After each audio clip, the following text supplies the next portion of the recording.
Hi, ik ben John Plautdietsch. Mij heb van jou schoon en ik ben moedig. En ik hoop die has ook van jou een schoon dag. Ik wens die allerbeste en ik wens die Gott zegen met wat immer die deed. En niet op te geven.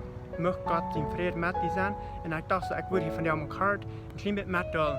Wat van jou des 12 mei voor mij te bedienen heeft.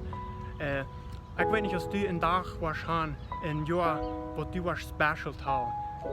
Vielleicht sagst du den Geburtstag oder irgendein anderer Tag, wo wir kein Special haben. Aber ich habe ganz besonders einen Tag, wo ich besonders special haben will. Und das ist von der 12. Mai. Das sind von der 2020. Und das sind von der 2 Jahre, wo ich mein Leben nur Jesus geben will. Wo ich mein Leben umdrehen will. Ich werde verloren in meinen Sinnen. Und ich werde sozusagen, ich werde tot. En dan trok Gott mij en ik kon Jezus aannemen en ik doe dat. En dat geeft mij een vrede. En ik ben moedig dat ik dat kan met die metdoen.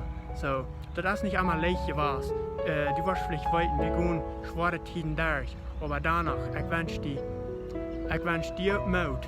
Dat die was kan plus wiederkomen en moedig zijn.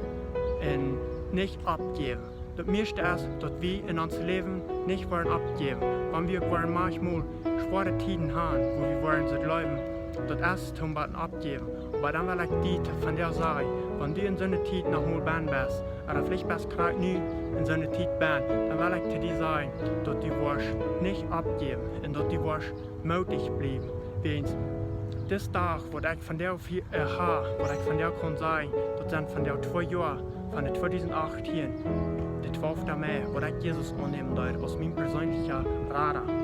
Das gibt mir Mut. Und ich habe noch nicht mein Testimony mit dir mitgeteilt, die wirst vielleicht noch nicht gehört haben. Aber ich habe einen Plan, dass ich mein Testimony, mein Zeugnis, die einen Tag mitgeben. So ich würde die Frau, als die hier subscriben an mein YouTube und dann, wenn ich dem Video fertig habe, von meinem Zeugnis, dann kannst du das hören. So, ich wünsche dir alle Beste und Gottes Segen. Möge Gott sein Frieden mit dir sein.